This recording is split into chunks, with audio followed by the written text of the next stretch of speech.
आज हमारे भारतवर्ष में महान राजनीतिज्ञ एवं समाज सुधारक व संविधान निर्माता डॉक्टर भीमराव अंबेडकर की 134वीं जयंती समारोह शहर फिरोजपुर झिरका के अंबेडकर भवन के प्रांगण में जोरदार तरीके से मनाई गई।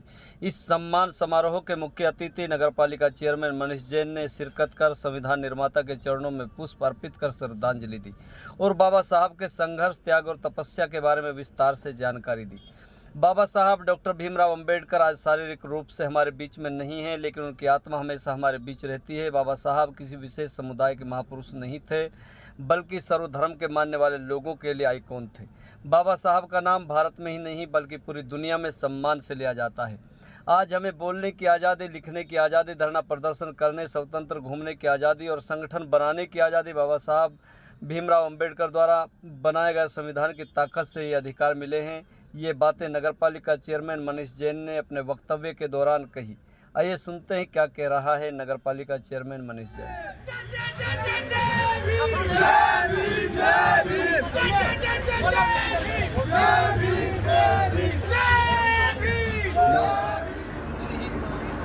एक जोरदार जयकारे के साथ अपनी आवाज का आगाज करना चाहूंगा। साथियों, बाबा तेरी कलम के बल पर हम राज करते हैं, तेरी करनी पे बाबा हम नाज करते हैं। बदलेगा वक्त और जमाना भी, जय भीम के उद्देश्य से आगाज करते हैं। जय भीम। आज बाबा साहब के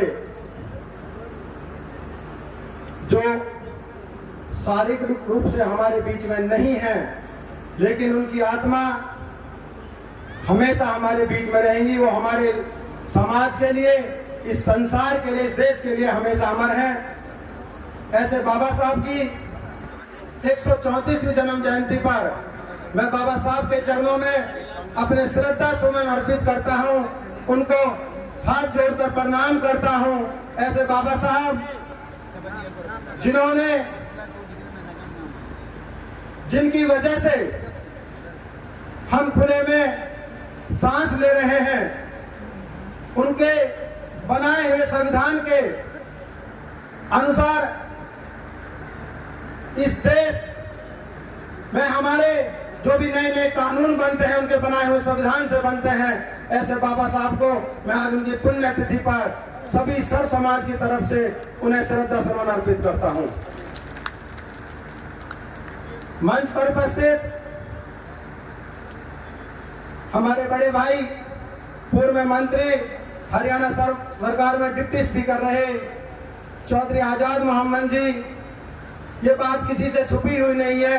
हम तो बच्चे थे, हमें तो अगर हम कहें तो हमें तो पकी पकाई मिली है। अगर इस समाज को अगर उन्होंने जोड़ने का और पूरी सर्व समाज के साथ और बाबा साहब के लिए ये अंबेडकर भवन जो बनाया था और जो बाबा साहब की जो प्रतिमा आज अंबेडकर चौक पर स्थापित है, अगर उसमें सबसे बड़ा अगर योगदान था तो वह चौधरी आजाद मोहम्मद जी का था। इसमें कोई दो राय नहीं है। मैं बिल्कुल खुले मन से इस बात को कहता हूं। और बहुत ही बड़े समाज सेवी हमारे बड़े ही सम्मान्य फजलुद्दीन बेसर साहब, जिनकी कविताएं, जिनकी पत्रकारिता, जिनकी समाज सेवा किसी से छुपी हुई नहीं है, ऐसी महान शख्सियत।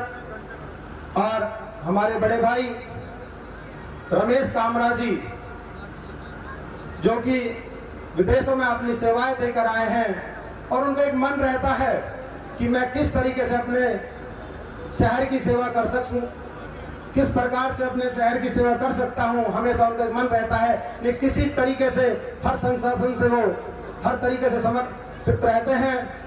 और हमारे डॉक्टर विक्रम जी, डॉक्टर मनीष जी, रत्कीर जी एक्स कमांडेंट, और गजमोती जी, और हमारे नगर पालिका के पार्षद भाई सतपाल जी, भाई धर्मपाल जी, और हमारे विनोद जांगड़ा जी, सुभाष जी, दिलदार बाबू जी, और आज हमारे बीच में विशिष्ट अतिथि के रूप में भाई नसीम अहमद जी को भी आना था, लेकिन वो किसी कारणवश नहीं आ पाए। उनके साहबजादे अमान नसीम जी, और साबुद्दीन अंकल जी, सभी मंच पर उपस्थित जिनका नाम मैं नहीं ले सकता हूँ, और हमारी बहन जी भी बैठी हुई हैं, और हमारी बहुत ही जुझारू और समाज के लिए समर्पित, ये बात भी किसी से छुपी हुई नहीं है, हमारी बहुत ही समर्पित बहन अंजू बाला जी और समिति के सभी पदाधिकारीगण, और मेरे सामने बैठे हुए मेरे सम्मानित बुजुर्गों, नौजवान साथियों,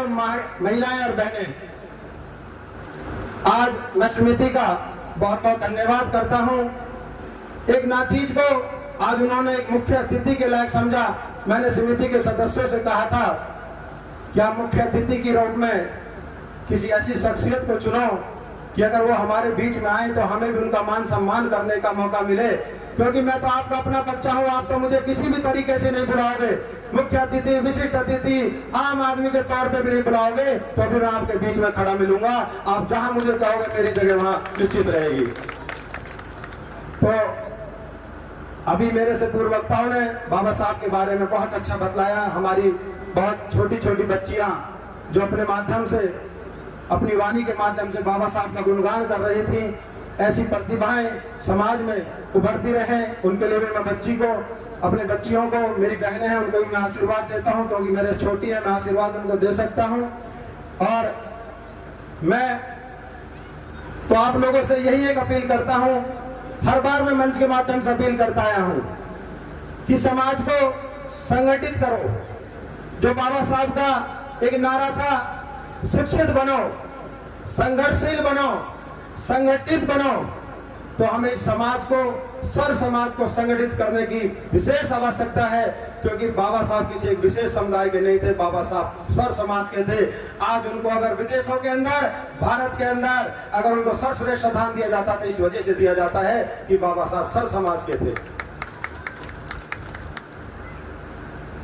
वो दिन 1891 का आज ही का दिन बाबा साहब ने एक उस शख्सियत के रूप में इस भारत में जन्म लिया, जिनकी वजह से, जिनके बनाए हुए संविधान के वजह से आज हम अपनी खुली कलम से, आज पूरी तरीके से हम इज्जत के साथ अपने देश के अंदर हम जो जी पा रहे हैं, बाबा साहब के बनाए हुए संविधान के द्वारा ही जी पा रहे हैं।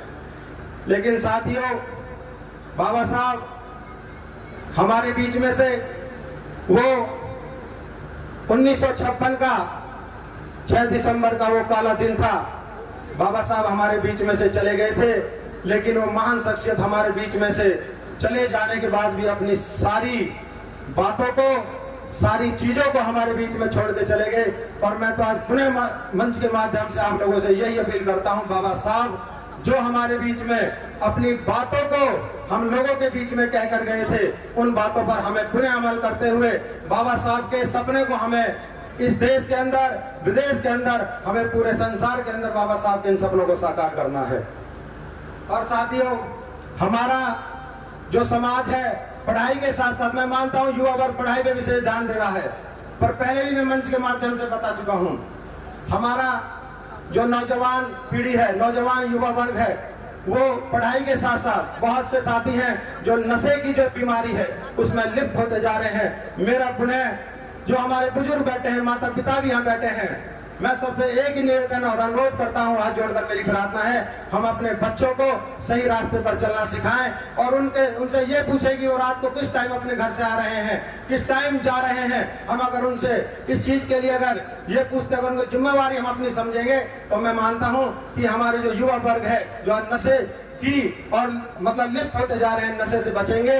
तो मैं तो उन्हें अपनी तरफ से, और जो मैं आजाद मोहम्मद जी ने एक बात कही थी कि मनीष जैन जी, आपने पिछली बार मंच के माध्यम से ये कहा था कि ये पार्क बड़ा डेवलप होगा। वैसे मेरे बड़े भाई हैं, मुझे उनकी गलती सुधार करने का कोई अधिकार नहीं, और इतना अधिकार मेरा कभी बन भी नहीं सकता कि मैं उनकी कोई गलती को सुधार सकूं। पर मैं पुनः उनको याद दिलाना चाहता हूं कि चौधरी साहब, मैंने मंच के माध्यम से कहा था कि इस बिल्डिंग के ऊपर जो आपके कार्यकाल में बिल्डिंग बाबा साहब समिति के लिए समर्पित की गई थी, इस समिति पर एक लाइब्रेरी, बहुत अच्छी लाइब्रेरी बाबा साहब की याद में बनाने का मैंने वादा किया था। और वो टेंडर हमारी पूरी नगर पालिका की टीम बैठी हुई है, कुछ साथी हमारे किसी वजह से नहीं आ पाए, सबको मैसेज था मेरी तरफ से, समिति की तरफ से भी, सबके सहयोग से 25 लाख रुपए का टेंडर लग चुका है, टेंडर खुल चुका है। और मैं आपको बताता हूं कि आचार संहिता की वजह से हम उस काम को शुरू नहीं करवा पाए थे, वो टेंडर भी चल चुका है। बहुत अच्छी लाइब्रेरी बनाने का कार्य हम बहुत जल्दी, आचार संहिता 4 तारीख के बाद हम इस काम को पुनः शुरू कर देंगे।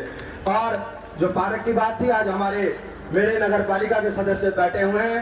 आप लोगों से भी मैंने बात बीच में कहा था कि मेरा अकेले का अधिकार नहीं है, पूरा नगर पालिका की जो समिति है हमारी, जो पूरी हमारी टीम है, उससे हम मिलकर हम आपके इस वादे को, मैं आपके मंच के माध्यम से इस वादे को पूरा करने की हम भरपूर कोशिश करेंगे। और हो सकता है, आजाद मोहम्मद जी ने कहा था, हो सकता है अगली बार अगर हमें मौका मिला, हम अगर रहे इस दुनिया में, तो हो सकता है इस भव्य पार्क के रूप में इसमें हम प्रोग्राम करने का आपसे, मतलब पूरी तरीके से तो वादा नहीं करते, पर आपको विश्वास दिलाते हैं कि आप बाबा साहब का अगर आशीर्वाद बना रहा तो हो सकता है ये काम में हम आपका पूरा करेंगे। और मैं पुनः बाबा साहब के बारे में तो मुझसे और बहुत वक्ताओं ने बाबा साहब के बारे में विस्तार से बता दिया, समय का भी अनुभव है। तो बाबा साहब एक कोई छोटी शख्सियत नहीं थे, बाबा साहब बहुत बड़ी शख्सियत थे। बाबा साहब ने एक ऐसी विचारधारा के थे बाबा साहब, उनकी एक सोच देखो, उन्होंने 3 गुरुओं को ही अपने जीवन में उतारा था। एक थे तथाकथित भगवान बुद्ध, और एक थे हमारे महात्मा ज्योतिराव फुले, और एक संत कबीर। उन्होंने ऐसी 3 शख्सियतों को अपने गुरु के रूप में चुना कि जिन शख्सियतों को आज भारतवर्ष एक उनको एक संत के रूप में, एक महान शख्सियत के रूप में